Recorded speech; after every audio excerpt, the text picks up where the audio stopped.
I just want to extend a really warm welcome to everybody. There are lots of familiar faces and also several new. And again, just for the benefit of people who are here, people who are here for the first time, mind just raising a hand so that the rest of us know to be particularly welcoming and embracing of you. Thank you. I would just say, sometimes I think doing anything for the first time can be a daunting prospect. So thank you for taking the step to join us today. I really hope that you feel welcome and very quickly part of this meeting.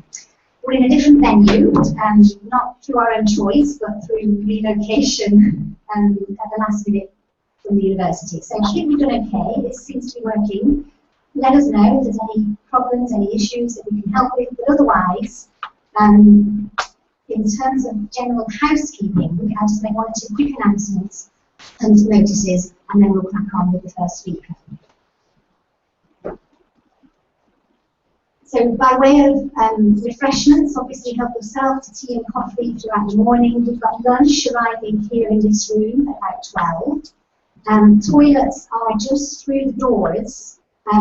So leave this room and turn right through the double doors at the end of the corridor, and they are on the left, just opposite the lifts. So they're unisex toilets and quite spacious. So that should be straightforward.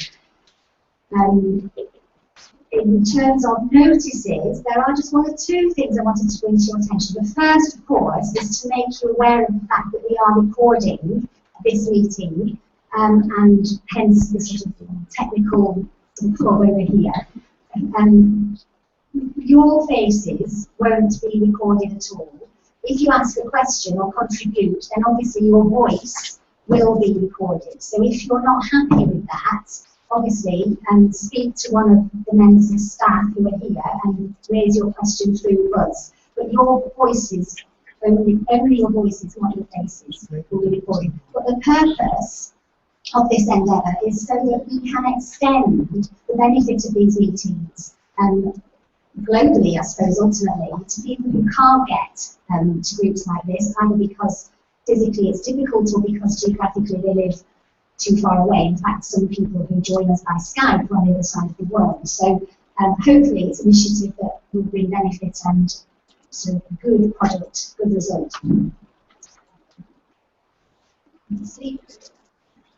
You may remember 2 meetings ago we had a representative from Young Dementia UK, and floating around the room today are 2 versions of a home page for their new website, which they've asked for your comment on. So they're floating around. If during the course of today you wouldn't mind having a look at those 2 front home pages and the prompt questions, which are also circulating, and feel free to scribble your comments either on the piece of paper with the home page or on the piece of paper with the prompt questions. I know that they're very grateful for your feedback as a group of people to whom they're trying to make their site attractive.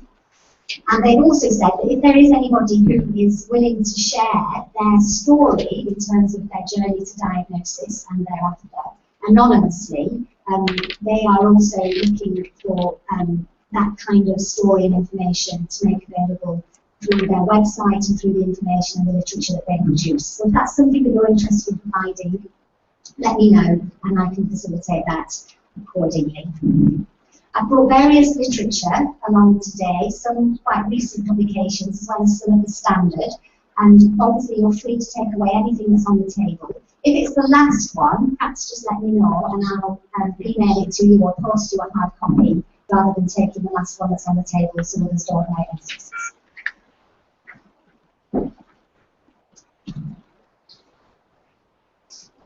Okay then. We're in the process of developing a new fact sheet. There is one on the table that's a fact sheet which is regarding your eligibility to apply for a blue badge parking permit. The second fact sheet is a PCA fact sheet directed specifically at children, and that's a sort of work in progress at the moment, and a work which I very much appreciate your contribution towards. If you have got thoughts or comments about how that would best be achieved, please do speak to me or email me so that I work together with you to produce something that's useful. There are feedback forms on the table if you want to comment about the meeting and suggest ways we could improve or better it for next time. And other than that, I think it's important that we move on with the agenda for today. We're actually in the privileged position at this meeting of having two guest speakers.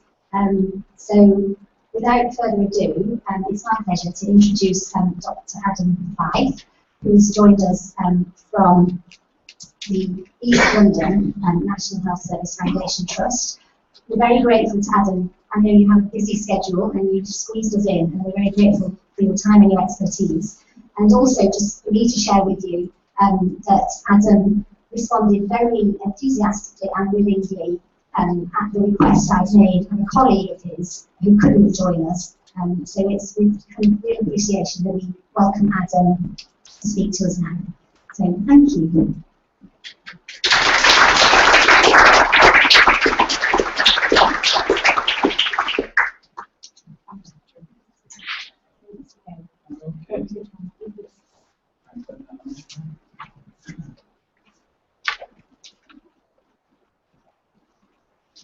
How's that? Can you hear me all right? Yes. Yeah? Okay. Okay, well, thanks, Joe. And what a pleasure it is to be here this morning. Thanks very much for inviting me. So, good morning, everyone. How are you today? All right. Well done for finding the place. I personally struggled, which is partly why we're starting a little bit late, so apologies for that. So my aim for today really is not to present really an expert opinion, but really to talk amongst ourselves about some of the changes that happen with PCA and some of the kind of wider effects that can have on our lives and relationships. So it's a very personalised thing. I don't think there's really a one-size-fits-all kind of description of that. So I'm hoping that you'll all be willing to have some discussions with people around you, just really to share some of the experiences that you've had. And I guess with the recording in mind, if that is an issue for anyone and you think after the session, I don't really want that recording to be used, we might have to have a think about that afterwards, but you very much have the right to do that. If you've spoken up at the meeting and you decide afterwards that that you're not all that keen to have that broadcast. Would that be right, Joe? Yeah. Yes.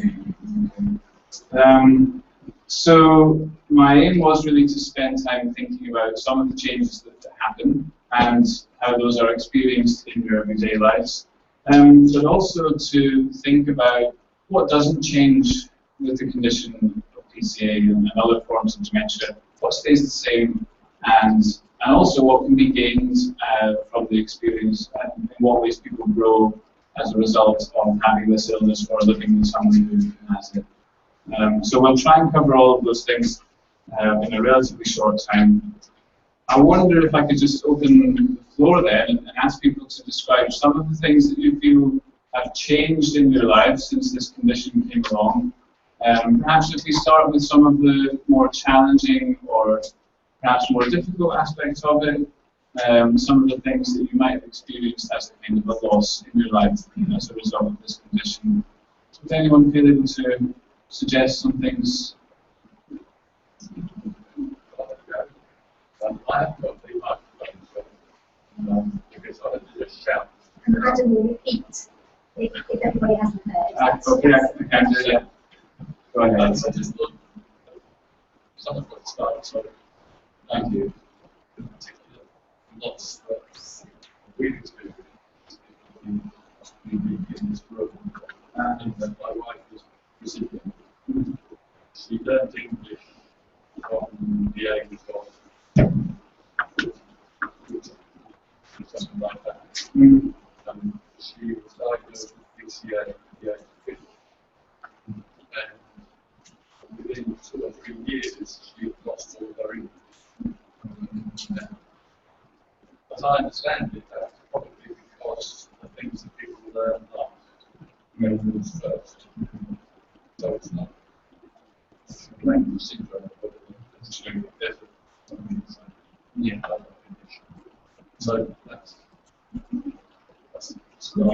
Give us a précis of that question. I will do, yeah. People didn't hear it. Sure. So the gentleman there saying that in his experience, his wife, who has the condition, had learned English as a second language and had learned it quite late in life, well, 42, having then got the illness at the age of 50, and has found it much more difficult to speak English now, or indeed.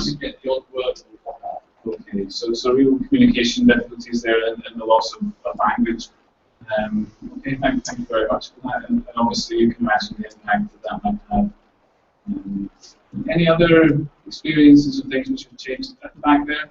I think conversation has altogether really gone, because you can't have an intelligent conversation because it bypasses it completely. Okay. You know, you can talk about anything, and whatever he says, you can't actually, it means nothing. If you say where you have just been, it actually, and it doesn't matter. So having a conversation now, it means nothing. You can't, that's the biggest puzzle. You cannot have an intelligent or not intelligent conversation anymore. Okay. Which is, I think, is really quite hard. Sure, sure. So for anyone who couldn't hear that, the lady at the back saying that in her experience, conversation has been affected and it's very difficult to have a meaningful two-way conversation in the way that you would have in the past. Any other more difficult changes this time? We don't have trouble with conversation. The Vanilla is very disoriented in our flat, Okay. where the rooms are, front door. Okay, yeah. So, and what sort of, so that was a chap saying that conversation is not a problem in your experience, but orientating around the flat is difficult. Well, that's just start about now. This started it. I used to didn't have that much trouble. Sure. So that's, you're saying, for those that didn't hear, that's something that's just kind of started. It wasn't there in the beginning, perhaps. Yes. So it sounds. Go on. We do a lot of walking. Right. We Finding a front door. you know, that's nonsense. Yes. No, we do. We go out for a long walk every day. Sure. Okay. And we're very healthy. Yeah. We don't. So it sounds like you're jumping ahead to some of the things that haven't changed. So I might come back to some of those things.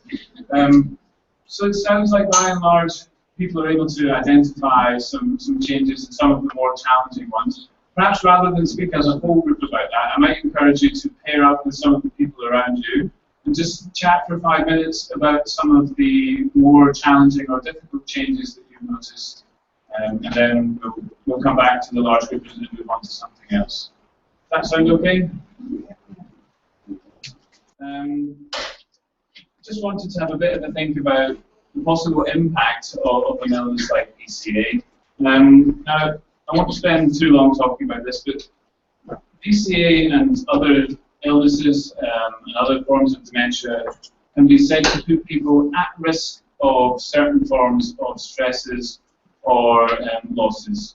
Now, I want to be clear what that means. To say one is at risk does not mean that this will definitely happen to everyone, but it means that all other things being equal, there's perhaps a greater chance of experiencing these forms of stress than somebody who doesn't have the condition and isn't living with it. And perhaps, I don't need to tell you that, perhaps some of you have had experiences of some more difficult times, but some of you may not. Now, in terms of the possible impacts of that, one can be stress. Put your hands up if you think you've ever felt stressed by living with this condition.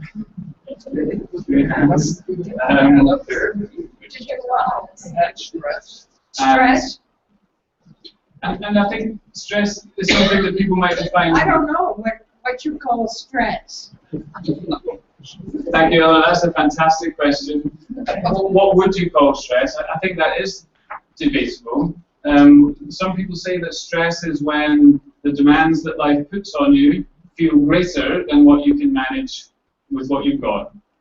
And a lot of people that I meet with forms of dementia do say that they feel that they are struggling with what they've got, and the tasks that they're facing seem overwhelming sometimes. I guess another impact is that people sometimes have less access to pleasurable activities that they have always enjoyed, either through not having the time to do them or not having the ability to do them. So you might experience some losses of things that you like to do. And some people experience emotional changes with this condition. Has anyone experienced changes in their emotional condition, if you like? Frustration. Yeah.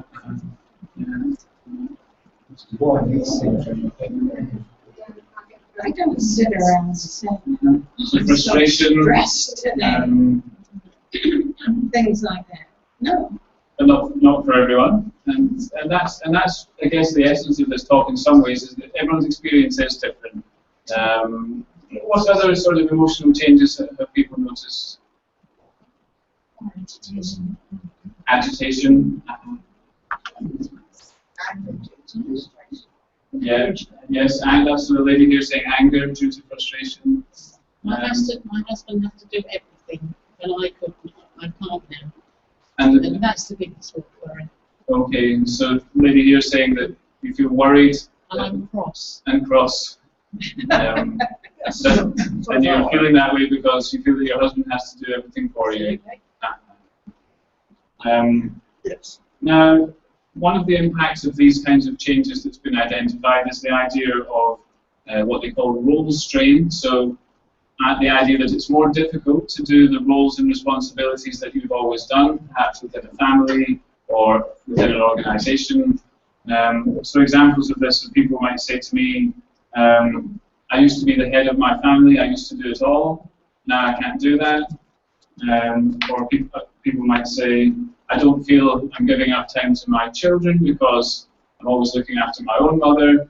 And so there's the sort of roles and responsibilities that we have can be challenged sometimes. I guess another thing that people have spoken about is changes in their plans for the future. So a lot of people have said to me, this is not what I expected for my retirement. I was planning to do this, this, and this, and now I'm having to review those plans. And so for some people that's a challenging aspect of it as well.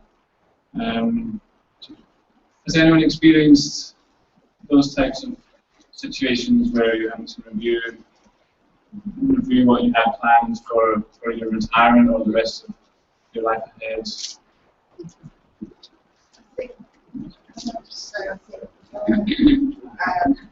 what we talk about. He was the other time not comes back 30 years, and he's had to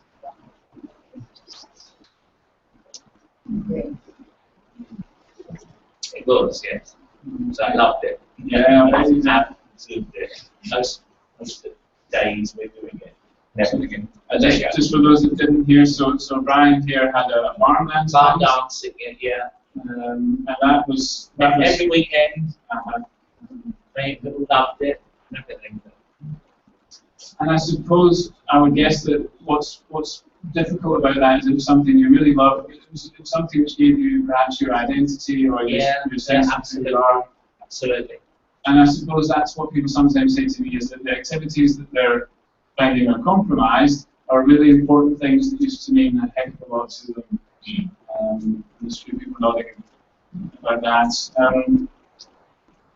It's important to say that these sorts of changes and losses won't happen to everyone, but they are important to pay attention to in the sense that it's recognized that if you have a major change or a major loss in your life, it can lead to things like stress and anxiety, as we mentioned.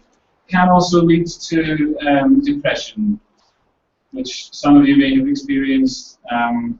Depression is another word which I guess means different things to different people, and some people might say, well, wouldn't it be natural to feel a bit unhappy and a bit frustrated in the face of these changes? So how would you know what is clinical depression and what is a more ordinary level of frustration? Does anyone have any experiences of that? How you would tell the difference? It's a difficult one, isn't it? I mean, if it's useful, there is a medical definition of depression, which I can sort of talk to you about briefly, which is this idea of a sadness or an unhappiness, a loss of pleasure or a loss of interest in things, and a feeling of low energy and tiredness, and not being enthusiastic, and that is present most of the time. So not just coming and going, but most of the time, most days, and maybe for several weeks or more. And people can also find that their sleep is disturbed and their appetite is gone, so that they can't concentrate and so on. Some of these things are just associated with old age. Okay. So chap here is saying some of these things are associated with old age, and I think that's right. And it's normal. You don't see as well, your balance isn't as good. You're not as athletic. Indeed. So you might perfectly healthy. Sure. Well, I guess what we're focusing in on here, though, is the sadness and the low mood and the sort of not being able to get up and get on. But you're quite right. It's sort of debatable how to define depression. I think the key points are really about how severely unhappy or down you feel, and how long it goes on for, and if it's sort of present all of the time. And I don't want to dwell on it too much, but if you do find yourself feeling that way, it's worth perhaps having a think about whether you want to see your doctor about that or get some help with that. Okay, well, we've got a few minutes left, having talked about some slightly more negative things, really to focus on the things that don't change when a person gets PCA, and any things that you have found have been positive coming out of the experience of it. I think, again, it might be better to talk about that in small groups, because you'll all get a chance to talk. So if you're happy to do so, please go again into those small groups. So just talk to each other about the things that haven't changed and the things that you might have gained from the experience of living. I hope in your discussions there you were able to pick out some of the things that for you personally have not changed, or some of the things that you might have gained from the experience of living with PCA. From studies and things that have been written, people have said that providing care and being cared for can actually strengthen relationships and strengthen bonds between people, or that the bonds which have been there don't change, so they're not sort of lost in the way that some things are. And we have people quite often in our clinic saying, do you know what, in some ways this has been a good thing for our family. It's brought us closer together. And a chap said to me the other day, I never really knew my dad properly until this happened. So there can be changes which are in fact positive in some ways, and generally in studies of people who are providing care for relatives, the vast majority of people are able to identify some positive aspects that they get out of looking after the person. These would include things like companionship, a sense of fulfillment, enjoying spending time with the person, helping to provide a quality of life to other people, and giving a sense of purpose and meaning to what I do. And we've had some feedback on the live feed about new friendships that have been made through the process of perhaps coming to groups like this, or being part of groups on Facebook as well. So what sorts of positives were brought out of your discussions there?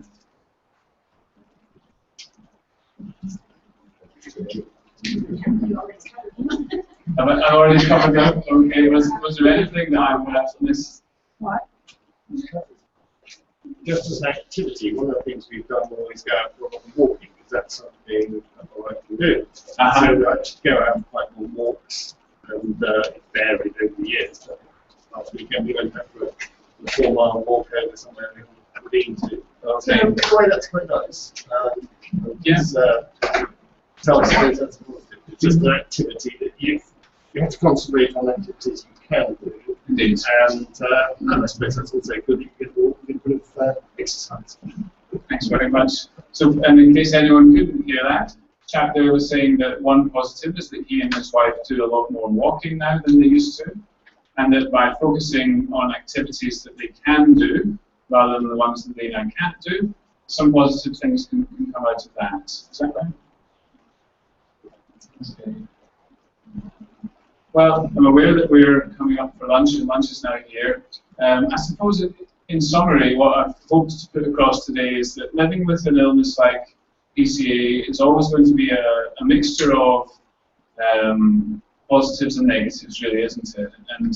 And we've talked a bit about the potential negative impact. I suppose the thing I would really want to put across to you is that if you are struggling with aspects of the condition, to try and get help if you can.